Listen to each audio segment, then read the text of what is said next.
My name is Sasha Weiss. I'm a social psychologist and executive coach, an organizational consultant. I work with people of all different levels in companies and nonprofits around management issues. And I also run stress management workshops. And we made Aliyah almost 20 years ago. We live in Ra'anana. I have 4 kids, 2 are in the Army currently, and 2 grandchildren. And I think speaking with Olim for me is something that I feel very, very passionately about and appreciate the opportunity to do. And particularly now, right, we're at a time that is really challenging. And I think this workshop that we're going to be doing today is relevant, of course, for job search. And that's where we're going to be focusing most of the examples, et cetera. But I'm also going to obviously be bringing in issues around the stress that we're all facing daily at the moment. And our goal really for today is to start to understand how stress works and to learn some easy to implement tools that have been well researched that can help you to manage stress, to keep it more under control. This is a workshop that's really designed for the general population. And so, of course, for people who are suffering from extreme levels of stress and anxiety, and it's impacting your life more than it is for the general population, certainly seeking professional psychological help is very much recommended. And as we said in the beginning, keeping your cameras on is helpful for everybody to connect more. And I think it also helps to internalize what we're going to be learning. So I'd appreciate it if you can keep your cameras open and also participate. When you have questions, thoughts, please share with everybody. I think we can all really learn from one another. So to start with, stress is really normal. And when we look at, I'm going to share my screen now. This is a Gallup poll that was done. It was done a few years ago, but the stats are the same. I just looked at it again. And you see the slide? Everyone sees the slide? Okay. So you see, this is from 2020, and what you see is this was a Gallup poll done in 115 different countries, and they asked people, did you experience stress the day before? And when we look at the percentages, right, looking from 2006 all the way to 2020, we see that there's been a steady increase in the percentage of people who reported feeling stress the day before. To 2020, which was obviously COVID, the number increased significantly, and I would say it's pretty much stayed around that range. And now here in Israel, I'm assuming that the percentages are higher as well. But the thing to learn from this slide is really that stress is normal. Most of us are experiencing it. And we know that doctor's visits, the estimate is that about 75 to 90% of doctor's visits are attributed to something stress related. So, right, we go in for a physical, something that's bothering us physically, but the underlying issue is often stress related. And stress comes in lots of different forms for different people. So for some people, social situations can be really stressful. For some people, work situations can be stressful, health issues, crowds, and for many of us, uncertainty. And I think that certainly with the war right now, that is creating for many of us a sense of uncertainty that's creating more stress than perhaps we're used to experiencing. So I'd love to hear from some of you about what are the issues that right now or in the past make you feel more stressed. When I cannot finish deal with clients, I feel a lot of stress. Okay. So getting to all your clients, making sure to get all your work done, that makes you feel stressed. Okay, thank you, Alexander. Other people, other things that make I can say multitasking. Okay, multitasking, and I think that is something that we all face, and I think that women in particular, right, tend to experience more multitasking or try to multitask more. We know, studies have shown that multitasking is not very effective, unfortunately, but it's something that most of us need to do much of the time. So that is stressful because you're being pulled in so many different directions. And uncertainty is a very, very common issue, and that can apply to lots of different areas, right? So we're uncertain about what's going to be in terms of our job search, if we're uncertain in terms of what's going to happen with the war, those are, and many other factors in life. Any other examples that people want to share? Maybe for me is the, well, kind of a side stress, the relatives out of Israel who are freaking out because of, I believe they're more freaking out than we here. And it's a bit hard to spend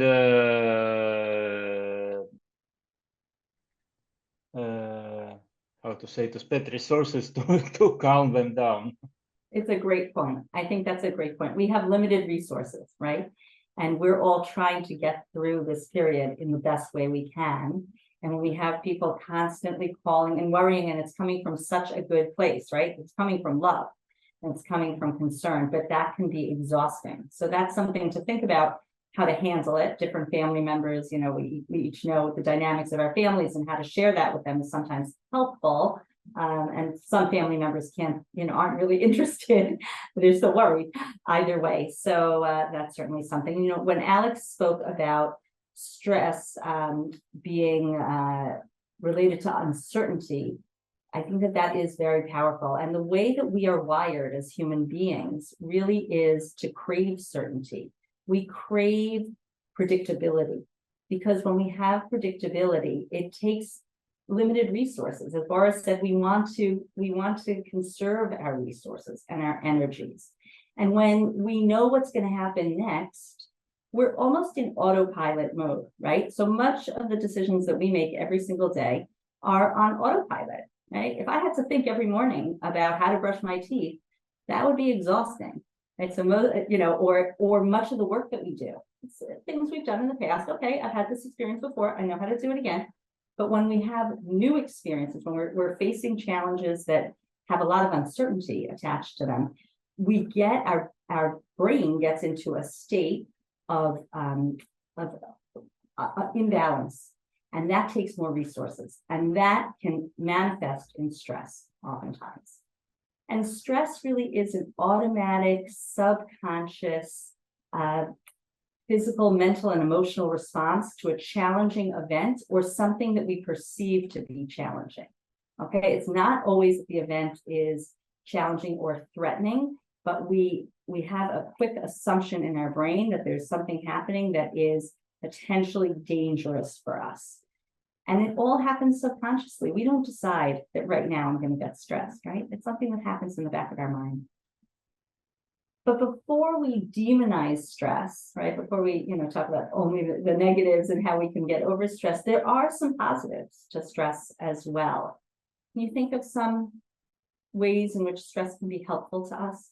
It can show us direction, how to manage things further.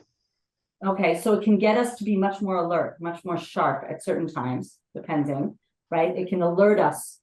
It can certainly alert us to danger, right? If I'm driving in my car and all of a sudden a child comes out on the side of the road to chase after a ball, my foot is going to hit that brake super fast because I've had stress hormones rush through my body. So that's a helpful way that stress can influence our lives. Other examples of ways that stress can be helpful to us? It encourages you to do something. Okay, great. It's a great motivator. I don't know about all of you, but sometimes I procrastinate. And if I have a deadline, right, that deadline can be stressful. Needing to try to get to all my clients, needing to prepare things, etc., can be stressful. But at the same time, it can also be very helpful in being a motivator. Thank you. Natalia?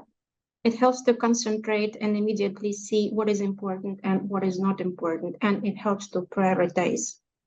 Okay, so I think that that's a really, that's a good definition when stress is managed, right? When we don't let it take over us, but we use it more as that motivator, then it can certainly, when we have that time crunch, right? And we need to get something done, we say, okay, I have a limited amount of time. I have to prioritize. Let me focus on what's most important. In that way, stress can be helpful. Stress can also, thank you. Stress can also be helpful because it helps us to grow in a way, right? When we're doing something new, when we're challenged, we're faced with an experience that then is almost this friction, right? We experience friction of some type when we're facing something new. And that friction is actually a sign that we can grow, because when we do something new, we usually grow from it. When we do something challenging, we usually grow from it. So when we have that level of stress that's a good balance, and we push ourselves forward, then we can grow. And stress can also let us know that we're in a dangerous situation. We can be somewhere, and sometimes we have an intuition, a feeling that something is not good around us. It can be the people we're with, the situation we're in. That kind of stress can also alert us to changing our behaviors. So in that way as well, stress can be helpful. But we know that when we have too much stress for too long, that can be very damaging physically. And stress is associated with a large spectrum of health issues, from headaches, high blood pressure, asthma, skin issues, arthritis, depression, anxiety, diabetes. So the list goes on and on. So we want to be more aware of how stress affects us, and we want to be more aware of how we can manage it. Any questions until now? So I want to ask you all to just take a moment, and we're going to close our eyes for a moment, and we're going to think about a time where we felt stress. And for many of us, that's probably pretty recent. And to think about, where in your body do you feel the stress? And what are some of the thoughts that run through your mind when you feel stressed? Okay, so I'm going to ask everyone to close their eyes and think about, where in your body do you feel stress, and what are some of the thoughts that run through your mind?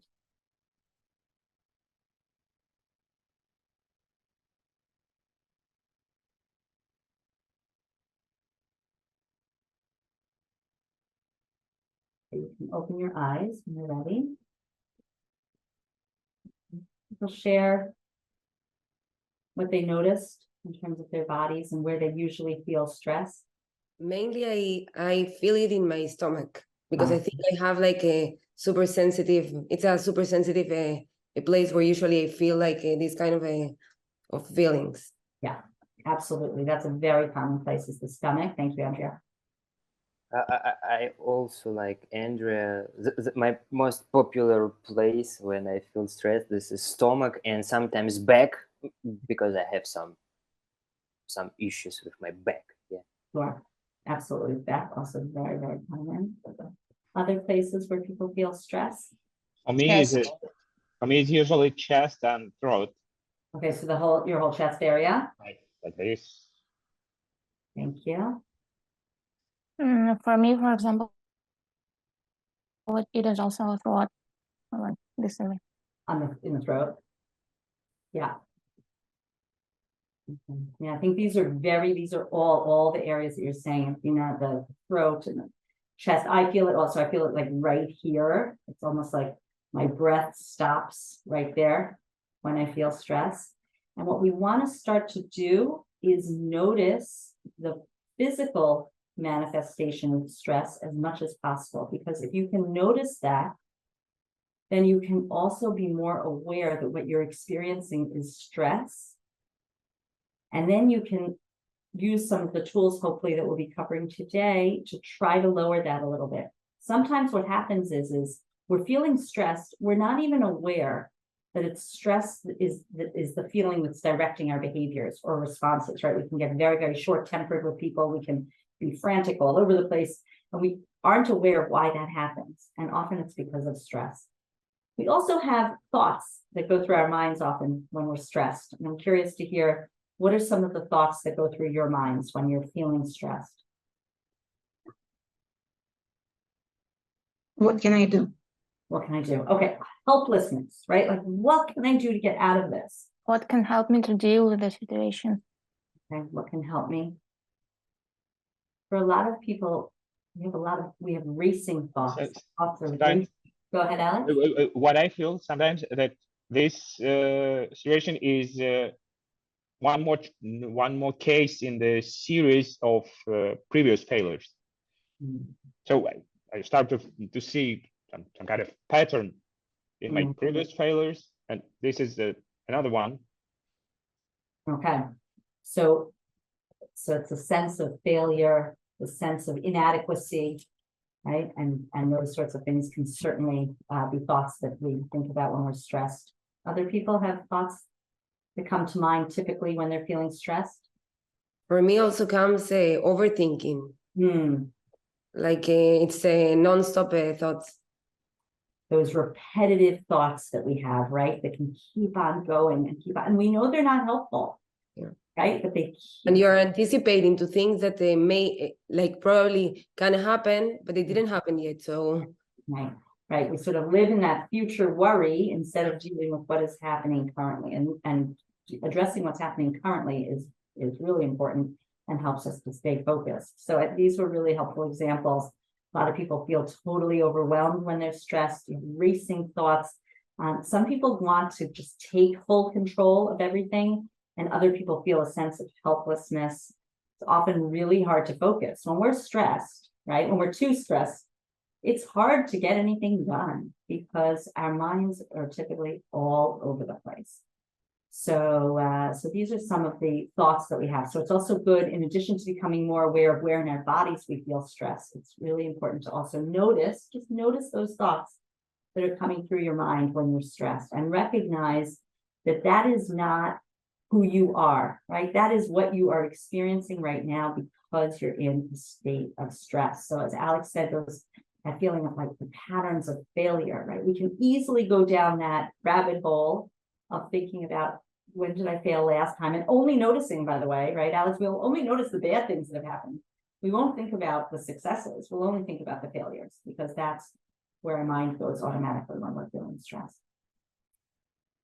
So to start with a general description of how stress works, and we're going to do like a very high level explanation, and I think that it's some of you may be familiar, some may not be familiar, but it's helpful to understand in general how stress works for us. And I recommend that for those of you who are more interested to get into more detail, and there's plenty of material available on that.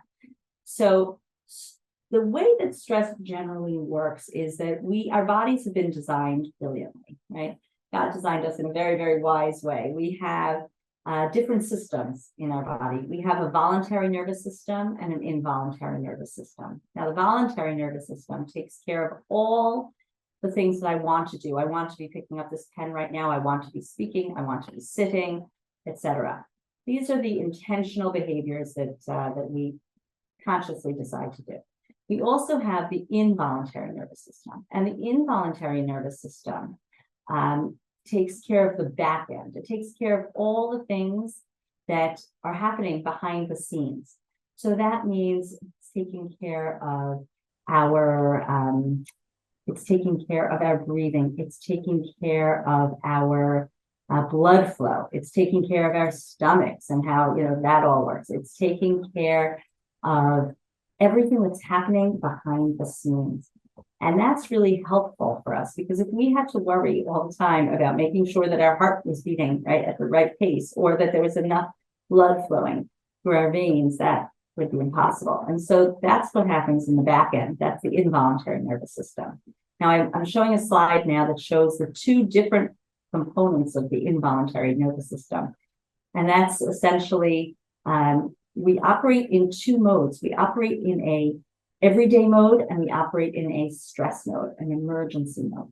Our everyday mode is pretty much what happens when we're not in a heightened state of stress. Okay, and here in this slide, it's represented on the right-hand side. The parasympathetic nervous system is the nervous system that controls the regular, everyday, we'll call it, here it's being called the relaxation response.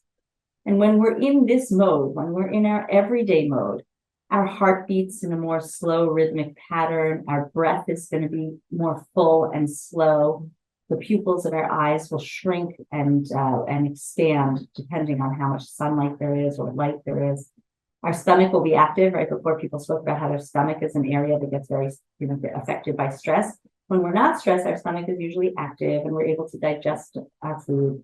We've increased blood flow to our stomach, to our lungs, and to, most importantly, this is the part that I want you to remember most critically, and to our brain. Our brain needs a tremendous amount of blood flow. And when we're in this more relaxed mode, our brain is getting sufficient blood. And hormones rush in that are positive hormones, and they help us to lift our mood and help us to conserve energy.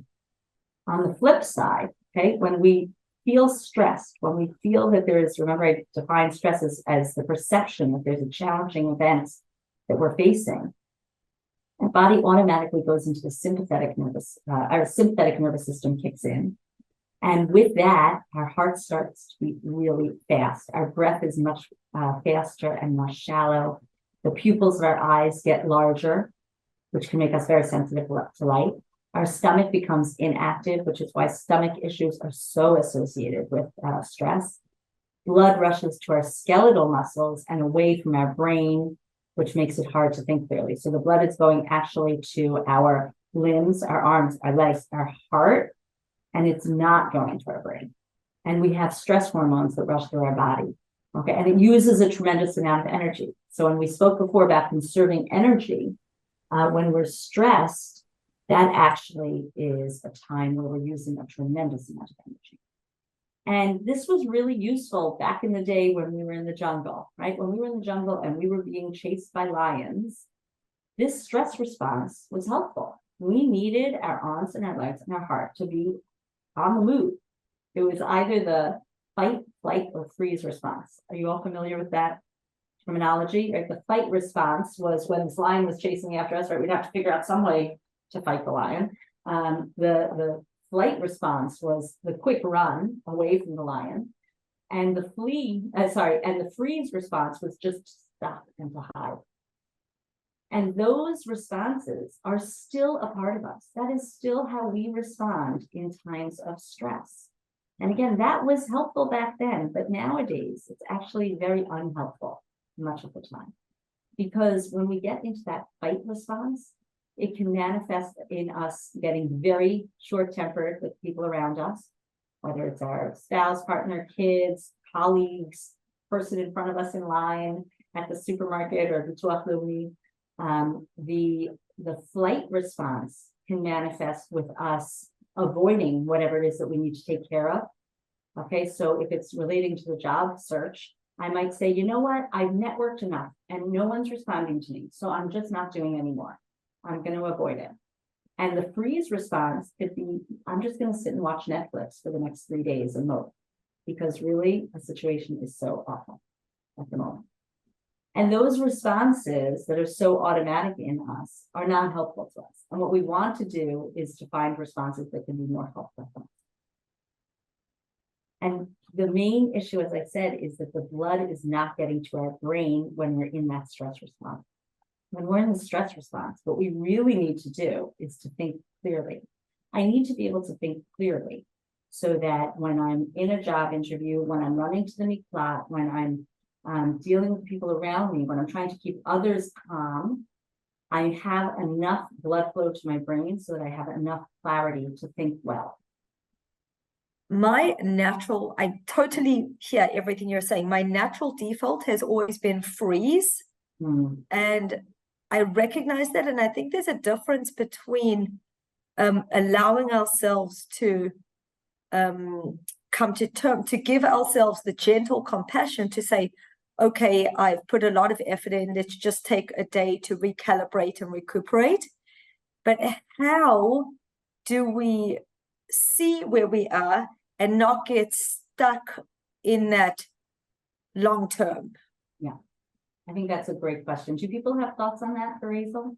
How do we make sure that we get out of that? Other than reaching out, and I mean, I know we all have some resources and people available, and there are resources available, but how do we get remotivated? How do some of you get remotivated?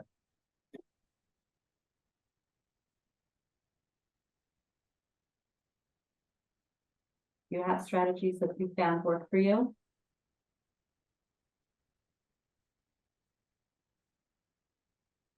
I think that one, certainly awareness is very, very helpful, because when you're aware that you're freezing, that you're in that mode of freezing, and when you're aware that you don't want to stay there, even that awareness can be important for you to say, okay, I'm going to allocate, as you said, I'm going to allocate a day. I'm going to take the rest of the day off.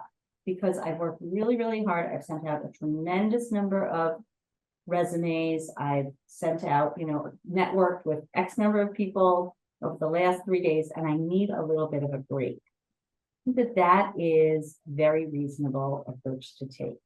You need to give yourself also a time limit on that. And I think scheduling, and we know that when we schedule things in our calendar, our chances of actually doing them are much higher, right? So there've been a lot of studies around taking medication, right? Like making sure that people are compliant with taking medication. And the results are that when people say, okay, I'm going to take my medicine on Tuesday, every morning at 10 a.m., and this is where I'm going to take it, and right, the chances of people taking their medication is much, much higher than it is if they just say, oh, I'm going to take my medicine every day, right? We have to schedule. So I think scheduling would be very helpful for you. I think that also, as you said, reaching out and making a list. I think making a list of what you need to do to get done, and not seeing it as a huge challenge before us, but rather breaking things down into small pieces can also be very helpful. Yeah, making smart goals, but making sure that they're manageable. Yeah. Breaking I'm referring to SMART as in the specific, measurable, achievable, realistic time frame. Absolutely. And with those SMART goals, there are lots of steps that we need to take in order to achieve them. Okay, thank you. All the steps, not just the big goal. Sometimes the goal can feel very daunting. So our thoughts and our emotions and our behaviors are all very much interconnected. So as we said before, when we have anxious thoughts, then what happens a lot of times is that we start to get cloudy in our thinking. So for instance, when I start to get worried, then I get anxious, and then I'm not able to focus. And when I can't focus, I think the situation is hopeless. And when I think the situation is hopeless, then I don't try and help myself, because why would I bother helping myself? And then I get more anxious and more worried, and I start to think the situation is more hopeless, and I go down into this cycle. So for example, if I'm in the middle of an interview, okay, and I think the interview isn't going very well, and I'm worried that the interviewer doesn't like me, I start to get anxious. And when I start to get anxious, I start to get distracted. And when I start to get distracted, my answers are going to be less sharp. And when my answers are less sharp, I start to get more anxious, right? And I get myself into this vicious cycle. And what we want to really try to do is to manage that a little bit better. And we're going to think about, and we're going to discuss 3 different areas in our lives and our being that can be helpful with us managing our stress. So the first area that we're going to focus on is physiologically. How do we help ourselves to physiologically calm our stress response? The next one after that will be our thoughts. How can we look at our thoughts a little bit differently? And then we'll look at behaviors. What are behaviors that we can do that can help us to move forward? And we just mentioned some of those, Rachel, so thank you. The first thing that we're going to focus on right now is our breathing. Have any of you done breath work in the past? Any of you do yoga or breath work? Breathing is the greatest gift that we have, because we can breathe anywhere, it's free, and it is the quickest way to calm ourselves down. And so when we're feeling very stressed, if we're able to calm our breathing down, it's a shortcut. It's like a trick to tell our brains, you know what, everything's actually okay. We're fine. We can handle the situation. The breathing exercise, we're going to do a breathing exercise right now together. And in this breathing exercise, what we're going to do is we're going to breathe in for the count of 3, and then breathe out for the count of 6. And what I really want you to focus on is getting as much breath as you can all the way down to your stomach. Okay, so everyone take a breath in right now and try to visualize the breath getting all the way down to your stomach. So you're breathing in through your nose.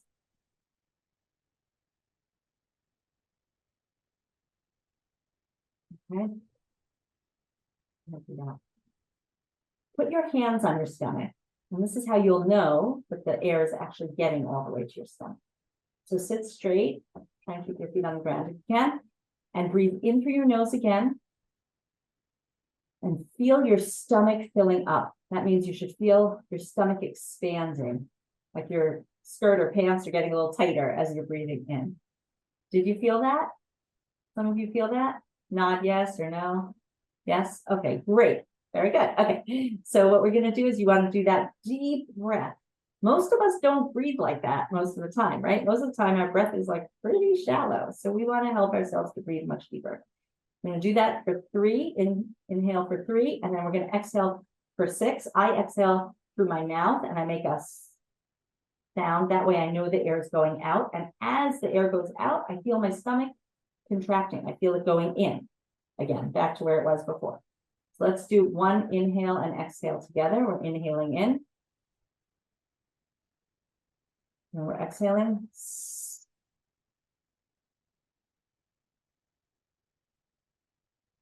Were you able to feel the difference in your stomach between when your stomach was out and in? Okay, great. So we're going to do this now for 3 minutes. I recommend you close your eyes while you do it. And I'm going to turn my sound off just so that you can go at your own pace in terms of the breathing in for 3 and out for 6. Before we do it, does anyone have any questions? Okay, great. So I'm going to put a timer on.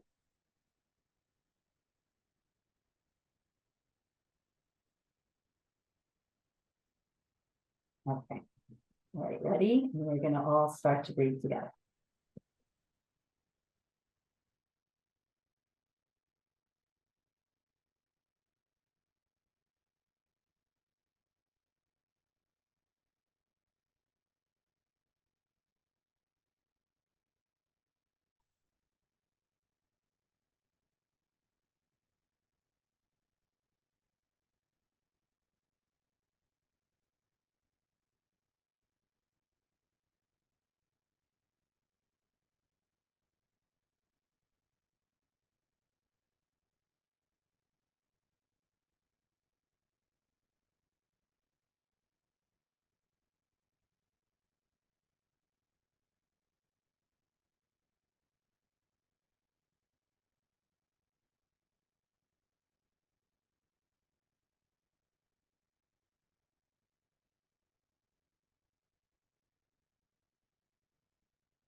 Okay.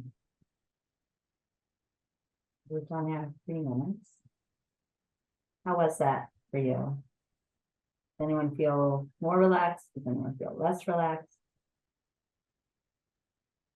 Relaxed. It was like a short sleep. sometimes you need to sleep just 5 minutes to completely restore yourself. Okay, good. So for you, that was restorative and relaxing. Did other people find it relaxing? I think it is really helpful to switch off your brain for a short time and refresh your brain. Yeah. You really work, right? You're feeding your brain with lots of oxygen and blood flow as you're doing that breathing. So it is very helpful. And it's amazing how long 3 minutes can feel or how short 3 minutes can feel. I think in the beginning, when you start to do this sort of breathing exercise, 3 minutes can feel like a very long time. And as you start to do it more regularly, you find that actually the time goes much faster and it can have a very, very positive effect. And I'm glad to hear that some of you found that right away. Now, this breathing exercise is very helpful, and I recommend that you do it every day for at least a month. Try to commit to doing it every day for a month. And as I said earlier, try and choose a time of day that you're going to do this breathing. So it can be when you're lying in bed at night. It can be when you're walking, if you have a dog or something like that. Don't close your eyes if you're walking or driving, yeah. But it can be at different times of day, but choose a time to do it consistently. And try for 3 minutes a day. And what you'll find is that it allows your body to more quickly respond to being relaxed when you take one deep breath. Because when we're in a meeting or when we're in a discussion with someone, we can't, stop everything for 3 minutes and take time to breathe quickly, right? But what we can do is we can take one deep breath. And when you're in the practice of breathing, your body will be able to respond much quicker. So this is something that I highly recommend that everyone tries to incorporate into their lives. The next thing is to, this is another exercise that's quite helpful, where you put your tongue on the roof of your mouth, okay?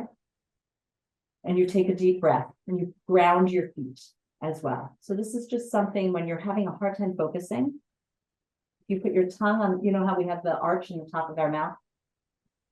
Here, put your tongue up there and take a deep breath, and that helps with focus. Okay. So that's something that can certainly help you with focusing as well. And then there are muscle relaxation exercises, which we don't have time to really go through too much now, but they're relaxation exercises where what you do is you basically tighten each muscle group separately. So you start off by tightening, let's say your feet, okay, your toes. You tighten them completely for 5 seconds, and then you release them. And then you tighten your lower legs very, very tight for 5 seconds, and then release. And then you go up and you do each muscle group in your body. That's something that's really helpful to do at night if you're having trouble sleeping, to go through that exercise as well. So these are some exercises that can help to calm you down by using physiological responses. The next area that we're going to talk about is our thoughts. And we've spoken before a little bit about our thoughts and what happens with our thoughts when we get stressed. And often, our thoughts seem to take over, and we can have hundreds of thoughts in a very, very short amount of time. And often those thoughts can be very negative thoughts. They can be stressful thoughts. And often those thoughts are not true. So I'll give you an example. Let's say I'm sitting in an interview and the interviewer turns around and looks like this most of the interview. Now, what would most of us assume? It's not going very well, right? The interviewer is not interested in what I'm saying, not going anywhere. But in fact, the interviewer might be, someone who focuses better by looking away. And in the meantime, I'm sitting in front of this person. I'm having I've created a whole movie in my mind. I'm thinking, okay, this is terrible. I'm definitely not doing the job. When can this end? So that's where my mind is, right? My mind is totally elsewhere. My mind is not in the experience of being interviewed. It's not in the experience of answering questions. And what we want to do is be focused on what we're doing right at this exact moment. And I don't even know if that interviewer is not interested in what I'm saying. I'm making all sorts of assumptions. And this can happen all the time. I think that this is a lot of what was said before in terms of worrying about what might be. often we worry about what might be. We don't know what will be in the future. We only know what's happening at this exact moment in time. And so we want to help ourselves to make a distinction between what is really, what is truth and what is our perception, what is our interpretation of truth. And I like this exercise. It's called the 4-step model. And the 4-step model is a model that, can everyone see the screen? See the 4 steps? Shake it, yeah? Okay. So the 4-step model is a model that says to us, I actually can have much more control over my thoughts than I thought I could. And I can look at my thoughts critically. I can look at them and say, is this true or not? So the way it works is as follows. You identify a failing thought. Okay, a failing thought can be any negative thought that is not productive. It's not helpful for you. So it can be, I'm not going to find a job. Okay. And generally what we say is, I'm not going to find a job. I know I'm not going to find a job. I would put an exclamation point almost at the end of it. So this exercise says, wait a minute, put a question mark at the end. Do I know if I'm not going to find a job? Most likely I will find a job. So let me first question my thought. Let me first look at it, take it, separate it, and put a question mark at the end. Then what I want to do is I want to provide an alternative thought to take me out of this cycle. And I think this is really important, and it applies a little bit to what you were asking before, Rachel. I want to recognize that I'm worried that I'm not going to find a job, and that's making me very anxious right now. And that anxiety is making it so that I'm not thinking clearly, right? Because the blood's not going to my head, and I'm feeling anxious, and I'm sidetracked, and I'm distracted. So I want to recognize that it's my worry and my anxiety that's actually the problem right now, and not the issue of me finding a job. The final step is to not let the negative thought rule me, and instead to make plans, action plans, when it's appropriate. So it would look something like this. I'm feeling very anxious right now because I'm worried that I'm not going to find a job. But I'm not going to let this thought control me. Instead, I'm going to do something productive. So we're recognizing that we're feeling anxious. We're recognizing that we're worried. And we decide consciously that we're not going to let the thought control us. We're not going to just sit and mope, right? We're not going to get into that freeze mode or that flight mode or that fight mode. Instead, I'm going to do something productive. And for each of us, that something productive can look different. For some of us, that something productive could be, I'm going to go for a run. For some of us, it can be, I'm going to network more. For some of us, it can be, I'm going to redo my LinkedIn page, right? It can depend on the person. But what we want to find is productive things, to be in a productive place, not in a place of being frozen. Questions about that model? Is that clear? You first identify the thought, and you recognize that you're having a failing thought. You put a question mark at the end of it so that you recognize that it's not a fact. It's a possibility, but there are a lot of other possibilities. You then recognize that you're feeling stress around that issue. And finally, you say, I'm feeling stress around this issue, but I'm not going to let it control me. Instead, I'm going to do something productive. And to be aware of what that productive thing is for you. Another area that can be very helpful is to think about things that we've done in the past. And we call this finding your anchor. Thinking about things that we've done in the past where we've succeeded in doing something that seemed very, very difficult. And for each of us, that can be something different. So, think about right now, just take a moment to think about a time where you felt like something was completely impossible for you to do. And yet you succeeded in getting it done. And this can relate to something about work. It can be something in your aliyah process. It can be something in your studies. It can be something in your personal life. So everyone take for a moment. I'll share a couple of examples of things that I use sometimes as anchors. I used to only work one-on-one with clients, and I had a client who said to me, okay, I need you to work with a group of managers. And I said, I can't work with a group of managers. I only work one-on-one. I'm not comfortable. And she said, no, let's try it. And I did it, and it was great. And now I love working with groups, right? But at first I thought there's no way I can do it. And other examples that are very, very simple. I have a long driveway at my house, and for years I never backed into my driveway because I was sure I was going to hit my car. And one day I had no choice. I had to come in quickly, and there was no parking, and I backed in.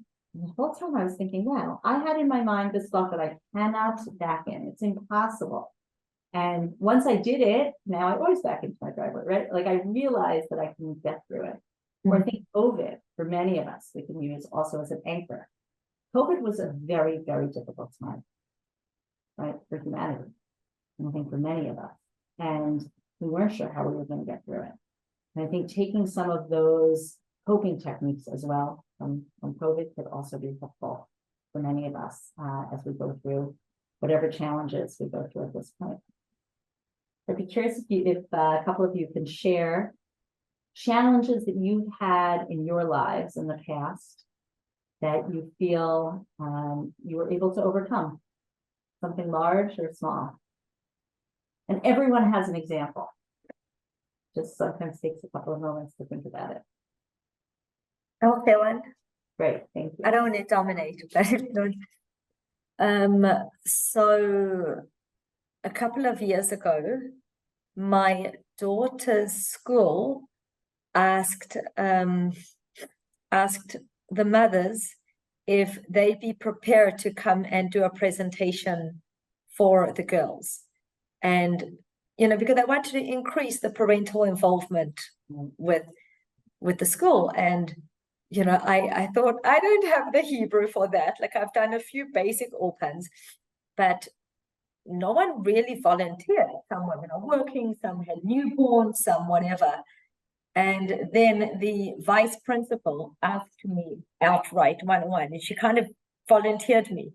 And I said, I don't know if I can do this. I don't know. She said, no. And she's heard me bumble through my Hebrew with whatever I have. And she said, no, you can do it.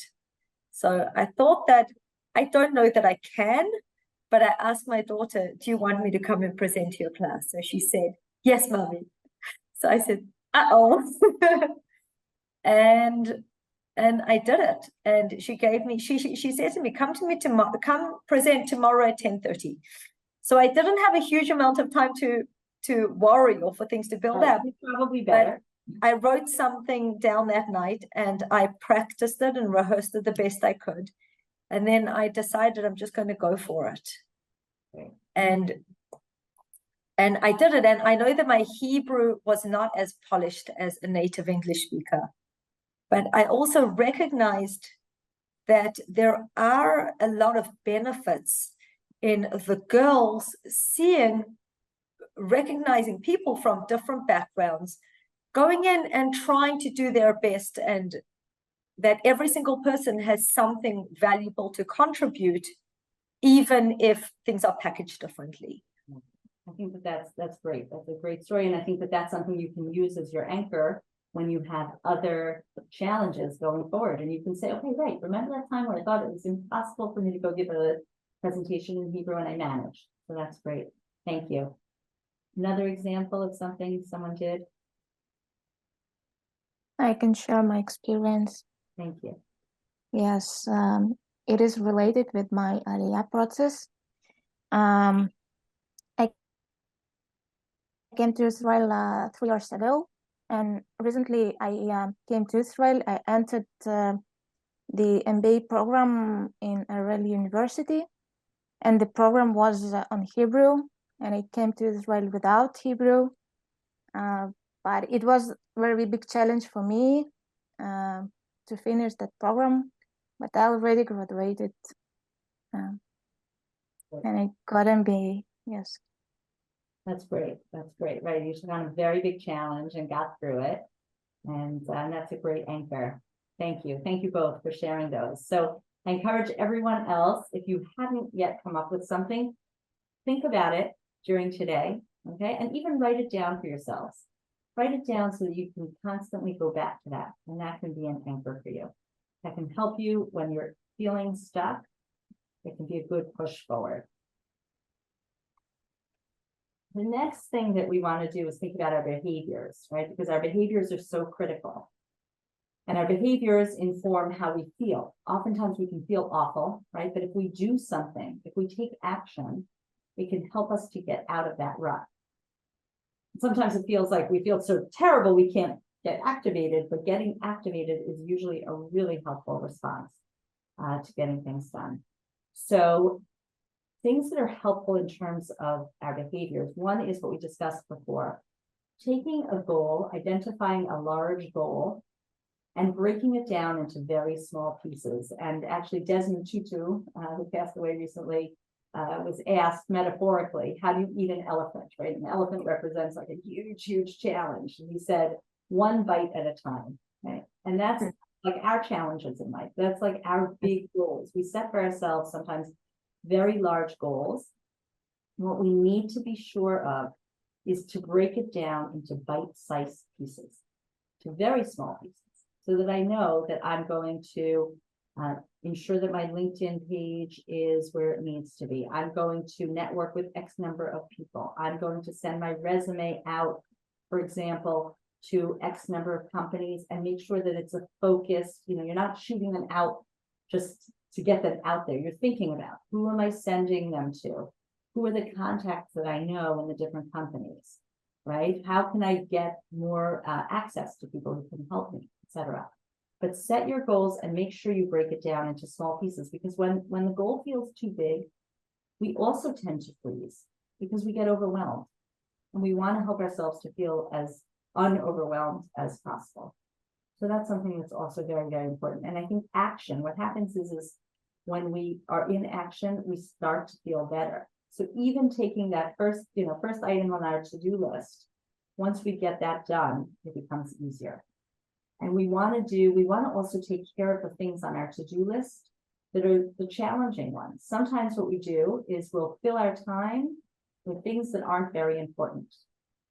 And it's critical that we know that we identify which things on our to-do list will actually make a big difference and which are time fillers. Because we don't want to get stuck in just doing the time fillers. Some time fillers we have to do because it's urgent, right? It's bureaucratic, urgent things. But what we want to be focusing on are what are the things we need to take care of that are going to help us to move forward. So that's very, very important. Another thing, especially in a stressful time, I think, is to what we call give yourself a cup of coffee. And a cup of coffee means think about what gives you fuel, right? For many people, their cup of coffee is like their fuel for the day. For some of us, that can be a run. For some of us, that can be talking to a friend. For some of us, that can be meditation. For some of us, that can be waking up early and looking at the sunset or sunrise or whatever it might be. But think about what is your cup of coffee? What helps to refuel you? What helps to give you positive energy? And try and incorporate that into your day. And for some of us are, very busy with work or families or life in general and trying to find work, etc. And so we feel like we don't have a moment in our day. But carving out time to something that can help to refuel us is critical. It's critical, and we need to make that time to do those things. So think as well about what's that cup of coffee for you, and to find a way to incorporate that into your life.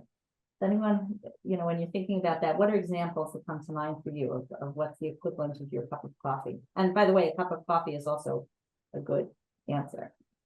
Baking cakes for me, it makes me feel wonderful. Yeah, for me, it is, for example, do some sport. I really like running. Also, like walking outside. Also, be with my friends, with my relatives. Something like that. So socially connecting, right? When we connect with other people, we feel that also gives us a sense of more schluss, more completeness, which is really important. And exercise has been shown to be extremely effective, right? There are studies that show that exercise can be as effective for some people as mild antidepressants, right? It can really help to increase the positive hormones. Great. Anyone else? Something that gives them good energy? Drawing pictures. Drawing. Okay, so taking that time, that's also something where you're focused, right? And you're creating, same as Alex with the cakes, you're creating. Okay, thank you. Alexander? Reading and running. Reading also makes me, I would say, calm, and running. Nice, and you're able to focus, right? That also helps us to be focusing on something so that it's harder to let your mind wander as much if you're reading something that you're enjoying. If you're able to get yourself. So those are great examples of things that can give energy and give positive energy. So I'm just going to share one last time our screen and go through a little bit of what we discussed today so that you can remember what we were talking about. So first of all, we want to be aware that stress is totally normal, but we don't want to let it control us. We want to be controlling our stress more than we have been in the past. And to do that, breathing is one of the most powerful exercises that we can do. We also want to question our thoughts through the 4-step model and to recognize that often we put an interpretation on our thoughts that may or may not be true and it may or may not be helpful. So we want to question our thoughts. We want to remember our anchor. So that anchor for each of us is something different that we've accomplished in our lives. And we want to make sure that we use that as a good base. So when we're facing our next challenge, we can recognize that we're able to conquer it and we're able to achieve what we'd like to achieve. And sometimes we won't, right? And we have successes in our lives and we have failures in our lives. What we want to make sure to do is not to focus, not to let the failure be our anchor. Often the failure becomes in our minds. We let the failure be the anchor. Well, it didn't work last time, so it's not going to work again this time. And we want to replace that thought. Replacing that thought and that image is really important. We want to eat our elephants, right? We want to stay in action mode. Break down our big goal into small pieces so that it becomes much more manageable. We want to find our cup of coffee so that we can make sure to give ourselves energy every day. And we want to get back to basics, okay? And those basics are eating healthy, right? Oftentimes we don't remember to eat because we're so busy or we're so stressed and worried that we literally don't remember to eat, or we eat a lot of junk. And that obviously is not good for our blood sugar, and that also affects how we feel hormonally. We need to sleep enough, right? Good sleep is critical to feeling calmer. Exercise, as we spoke about before, is really helpful. Helping others is something that, there are a lot of opportunities to do that. And as Olim, sometimes we think, oh, what can we really help with? But the truth is, right now, especially in the war, there's lots that we can help with. But in general, I think that there are many, many ways that we can help other people and connect to other people, right? Connecting to other people is very, very important. Something that's not listed here, but I'm going to just add it, is also to ask others for help. Israelis in particular, I think, are very open to helping Olim, and other Olim are open to helping other Olim. And so don't feel shy to reach out to people to say, you know what, I need help. Can you help me with something? Being outside, being in nature is really important. There's studies that show that being outside, especially in the morning, getting a lot of morning sunlight is helpful.